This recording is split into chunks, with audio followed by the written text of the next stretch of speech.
goolabu jecha maddisiisaa lagu gaarummaa isaa taphaa mana kooti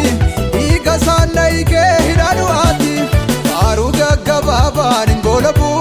jecha maddisiisaa lagu gaarummaa isaa taphaa mana kooti dhiiga isaan hiikee hidhaa du'aati ganfa fayyina kooti Yesuus ganfa fayyina koo ganfa fayyina kooti Yesuus ganfa fayyina koo ganfa fayyina kooti Yesuus ganfa fayyina koo ganfa fayyina kooti Yesuus ganfa fayyina koo ganfa fayyina kooti Yesuus ganfa fayyina koo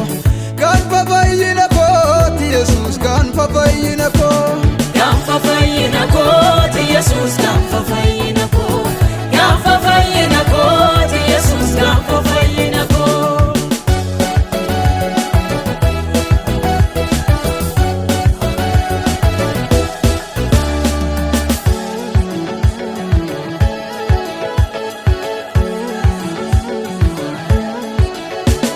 waaqayyo salphaatee foonfatee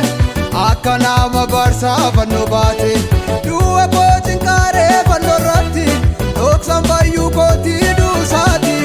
Yesuus gidirfamee foonfatee akka nama barsaa fannoo baatee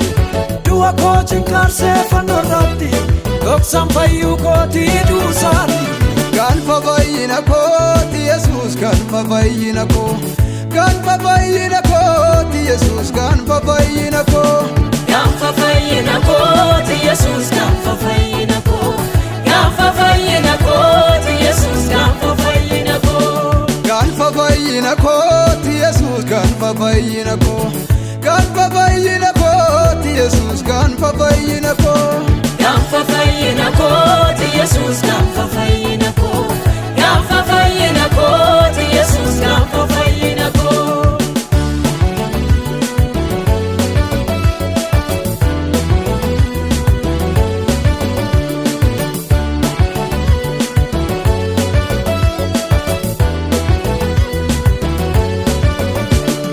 ulfina abbaa isaatti isa qixxeessu aboo waaqayyummaa jese kaasu dhiisee garba ta'ee fannoo baate harka du'aa keessaa nama baate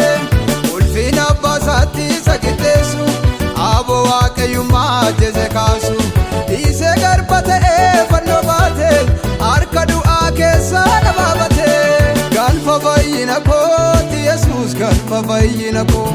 ganfa fayyina kooti Yesuus ganfa fayyina koo ganfa fayyina kooti Yesuus ganfa fayyina koo ganfa fayyina kooti Yesuus ganfa fayyina koo ganfa fayyina kooti Yesuus ganfa fayyina koo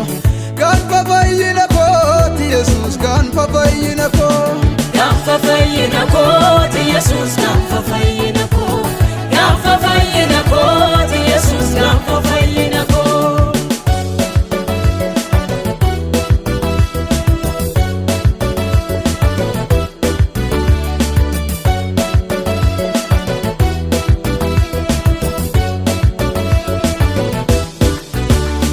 waaqni nama uumeef reeffa baare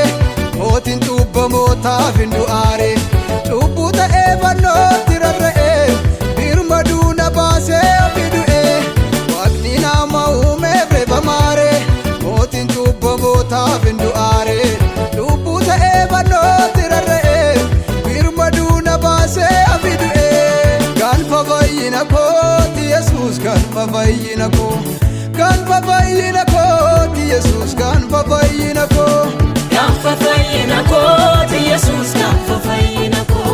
ganfa fayyina kooti Yesuus ganfa fayyina koo ganfa fayyina kooti Yesuus ganfa fayyina koo ganfa fayyina kooti Yesuus ganfa fayyina koo